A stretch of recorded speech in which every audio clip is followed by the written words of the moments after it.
చెన్నూరులో BRS party working president KTR పిలుపు మేరకు చెన్నూరు పట్టణంలోని అంబేద్కర్ చౌరస్తాలో నిరసన వ్యక్తం చేసిన బీఆర్ఎస్ శ్రేణులు పట్టణంలోని అంబేద్కర్ విగ్రహానికి వినతి పత్రం సమర్పించిన అనంతరం డాక్టర్ రాజ రమేష్ బాబు మాట్లాడుతూ లగచర్ల గ్రామానికి చెందిన గిరిజన రైతులకు బేడీలు వేసిన కాంగ్రెస్ ప్రభుత్వానికి తీవ్రంగా వ్యతిరేకించారు. ఈ కార్యక్రమంలో ప్రజాప్రతినిధులు, కార్యకర్తలు, రైతుల యువ నాయకులు, సోషల్ మీడియా నాయకులు తదితరులు పాల్గొన్నారు.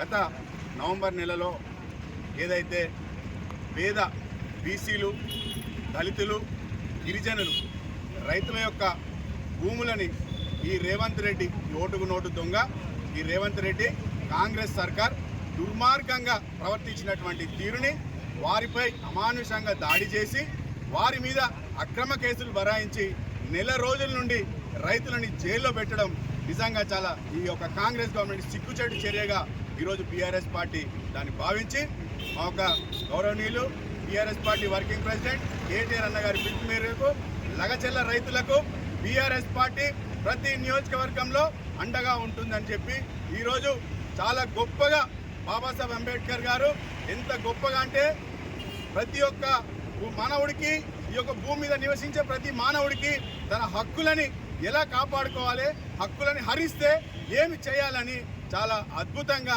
రాజ్యాంగంలో రాసిండు. ఆ రాజ్యాంగానికి ఈరోజు తూట్లు పొడుస్తూ ఈ కాంగ్రెస్ ప్రభుత్వం, ఈ రేవంత్ రెడ్డి ఓటుకు నోటు దొంగ ఉండి నిజంగా చాలా సిగ్గుచేటు.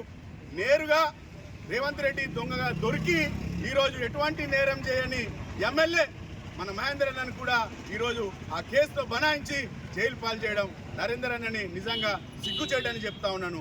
ఏదైతే ఈ యొక్క పేద గిరిజనులు, దళితులు, బీసీలు, రైతులు కష్టపడి 4 ఎకరాలు 4 గుంటలు భూములు సంపాదించుకుంటే ఆ భూములని వాళ్ళ అల్లుడికి అదానికి ఫార్మా కంపెనీ రూపంలో కట్టబెట్టాలని, వాళ్ళని శ్రీమంతుల నుండి ఇంకా శ్రీమంతులు చేయాలని ఈ యొక్క పేద రైతుల దగ్గర నుండి భూములు లాక్కోవడం నిజంగా బీఆర్ఎస్ పార్టీ తరఫున వ్యతిరేకిస్తా ఉన్నాం.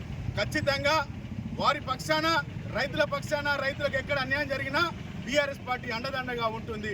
ఏదైతే 1 ఎకరానికి ఈరోజు 10 లక్షల రూపాయలు ఇచ్చి భూములు లాక్కుంటా అంటే రైతులు అక్కడ ఉన్నటువంటి పరిస్థితులని, అక్కడ ఉన్నటువంటి ఎకరానికి 40 లక్షల పైసలకు పలుకుతుందని చెప్పి వారు వాపోయారు.